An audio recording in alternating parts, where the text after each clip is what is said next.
कौन से आप लोग आए हैं? कहाँ है? आजमगढ़। तो ठीक है, तो welcome to our institute. As you all know this is related to agriculture and primarily seed and seed also quality seed. We ensure कि हमारे जो सीड है उनकी क्वालिटी, उनकी गुणवत्ता कैसे सुनिश्चित की जाए, इस पर हमारा यहाँ पे ज़्यादातर काम होता है।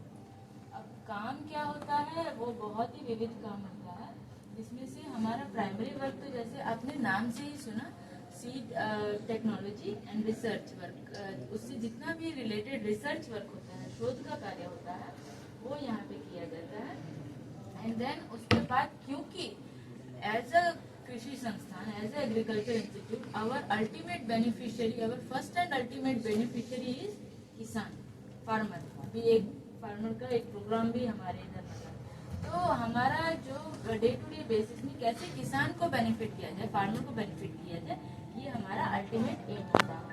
ठीक है, तो उसमें हम एक्सटेंशन एक्टिविटीज, मतलब कि क्योंकि हमारा पेरेंट ऑर्गेनाइजेशन ICR है, Indian council of agriculture research, जिसके अंडर अराउंड मतलब मोर देन 100 इंस्टीट्यूट काम करते हैं, उसमें से एक हम हैं।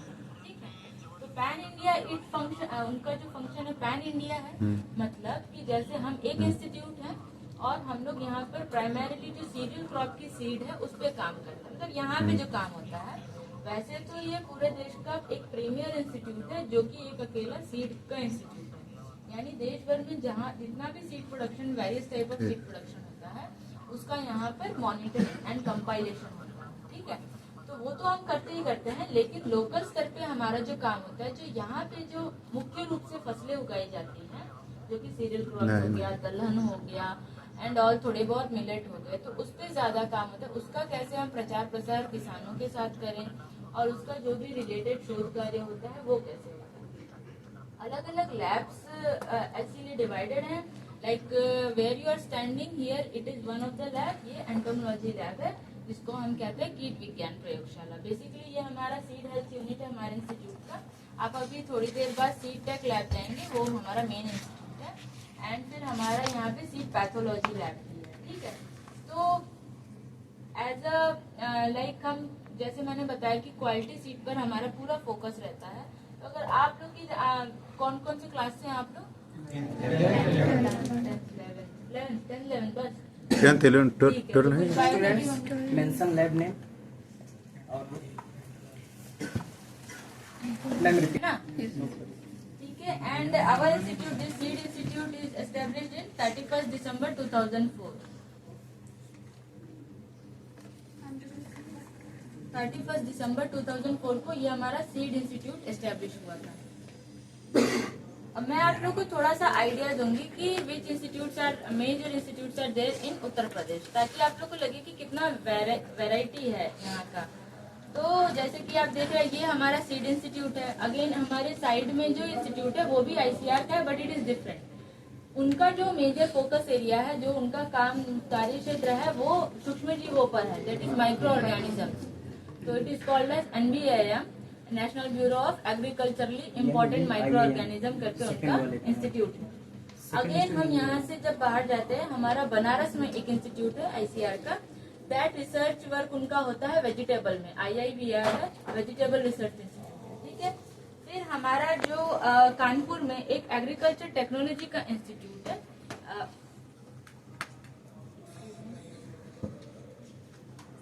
हेलो,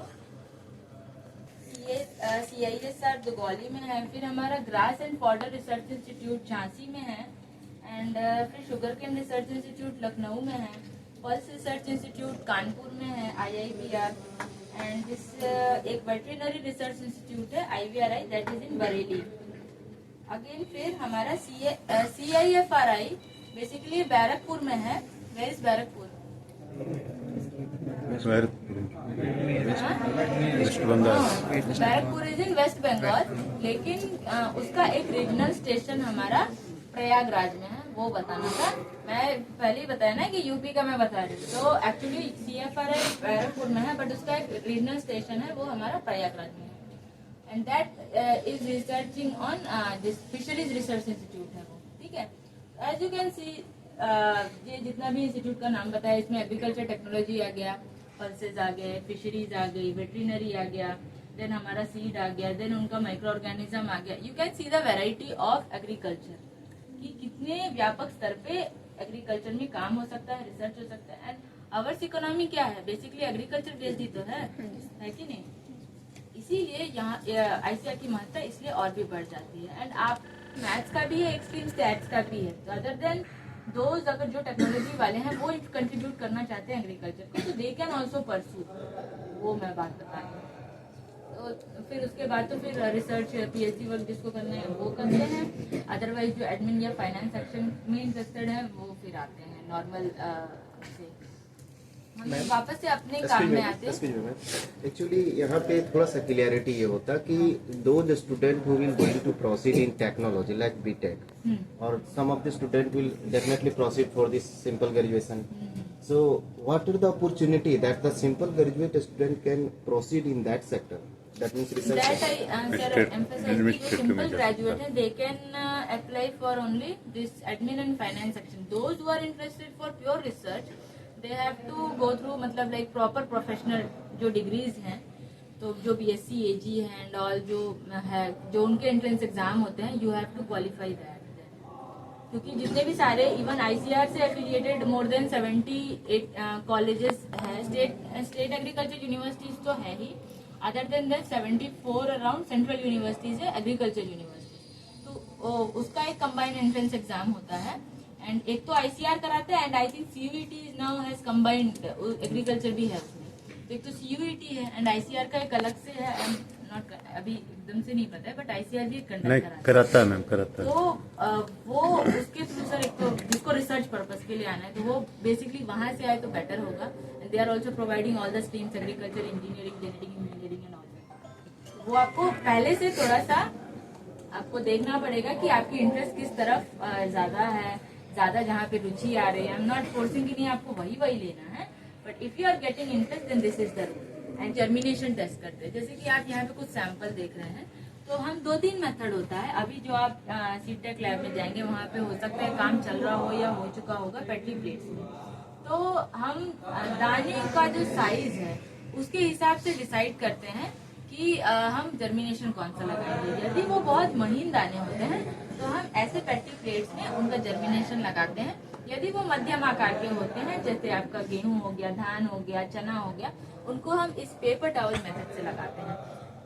होता कुछ नहीं है, बस एक जैसे एक आपका पोरस पेपर होता है उसमें हम 2 लाइन लगा देते हैं सीड्स की थोड़े थोड़े गैप में. और वो बेसिकली होता है स्टैंडर्ड 50 सीड लेते हैं और उसको लगाकर और वो जो ये भीगे हुए पेपर होते हैं मतलब उसको पानी में डुबा के फिर हम उसमें सीड्स रखते हैं. एंड फिर हम उसको रोल करके उसको हफ्ता 10 दिन तक रख देते हैं फॉर ऑब्जर्वेशन. तो ऐसा ग्रो करता है. अमूमन यही टाइम रहता है हफ्ता दिन में. तो जब 50 सीड में मान लीजिए 45 अगर जर्मिनेट कर जाता है then what we will count in about in 100 90 simple math. तो इस तरीके से हम बताते हैं कि ये पर्टिकुलर सैंपल का जर्मिनेशन परसेंटेज हमारा हो गया 90. ठीक है. इसी तरह हम सारे सीड का लेते हैं. तो जनरली क्रॉप का प्रोटोकॉल के हिसाब से अलग अलग होता है कि धान का इतना, गेहूं का इतना होना चाहिए, लाइक लेंटिल का इतना होना चाहिए. लेकिन हम जनरल बेसिस पे बोल सकते हैं कि 85 से 90 का जो रेंज है इसको क्रॉस करता है जो germination percentage then it has pass the germination test. ठीक है. सिमिलरली हम एक मॉइस्चर टेस्ट भी लेते हैं. कई प्रकार के मॉइस्चर टेस्ट होते हैं. क्रशिंग करके करते हैं, देन सीधे हम आपके कंटेनर में ले लेते हैं. तो जब